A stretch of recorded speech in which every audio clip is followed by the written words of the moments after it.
This whole idea kind of got started back in my house as I was talking about a basketball league that I'd kind of become acquainted with.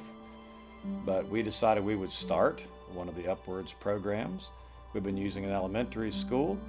And obviously, as a result of that, we began to think about having our own gym.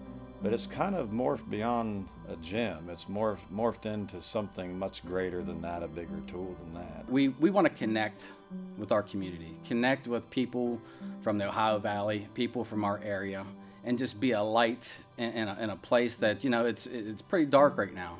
It will help us to reach the community. It will welcome them into a facility that isn't the church, where they can come and fellowship, and we can meet them there. But that's what so much of our ministries have been about for many years is the fellowship that comes through sports, that comes through activities, that comes through just that nature of fellowship. It's about teaching people about who Jesus is, what he has done for us, that he is the Son of God. That spurs everything that we do. Any type of ministry, whether it's American Heritage Girls, whether it's Feed the Hungry, whether it's a basketball ministry, that is our main focus, is to glorify God and teach the gospel to those who frankly don't hear it. To give people a place to belong, to have junior worship that's just all out and all in. And of course, if we bring the children off the streets into our church, most of the time the parents they will follow us. For this project to succeed, we really need the congregation to be all in.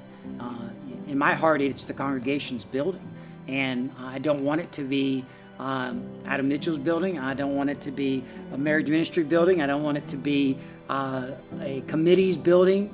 I believe that this building should be the building of the Martins Ferry First Christian Church and the work that's ongoing there. We want to be good stewards with what the Lord has given us. And in order to do that, we don't want to go borrowing, $2-3 million from the bank. You want to try to get your congregation and anyone that might be interested in helping to pave the way for the future an opportunity to donate towards that, so that we are doing what God calls us to do. Many years ago, our church was outgrowing its current building. I look back at those people then, and many of them mortgaged their homes and made sure that the loan was secured. They sacrificed in a great way, that we might have the building that we sit in and we worship in and we serve in now. It's our turn now to sacrifice for the next generation. I would like everybody to get on board. It's not just the leaders who are called to be the hands and feet of Jesus. We're called as the church, as the body of Christ, to all be the hands and feet of Jesus. And that's the Great Commission, and that's what we're trying to do. I think sometimes if we step out and we give our first fruits, I think God will come through for us. I've seen it in my own life that he requires that faith, that action, and then God will show up. It is the most loving congregation I've ever been associated with in my ministry, in my life.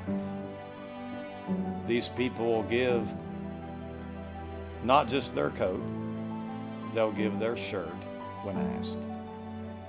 And I'm asking them to give their shirt this time around. And I know they will. I know we will, because that's who we are. And so, in my mind, I know the people of Martins Ferry First Christian are going to rise up and build this building, and we're going to rise up, and we're going to be a shining light in our community.